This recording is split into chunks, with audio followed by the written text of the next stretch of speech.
Yung mga bro. So, check this out. Sa Exercise Balikatan 2024, sinabi ni Colonel Miko Logico, ang executive agent, na kasama at pagdadaanan ang bagong Spider Philippines Air Defense System, SPADS, ground-based air defense system ng ating Philippine Air Force bilang bahagi ng ehersisyo. Wala pang detalye na ibinigay maliban sa kumpirmasyon.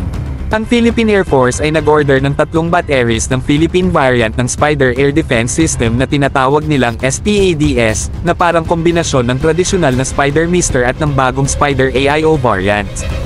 Hanggang ngayon, nakumpirma na ang pagdating ng 2 batteries, at inaasahang darating ang 3rd battery sa loob ng 2024.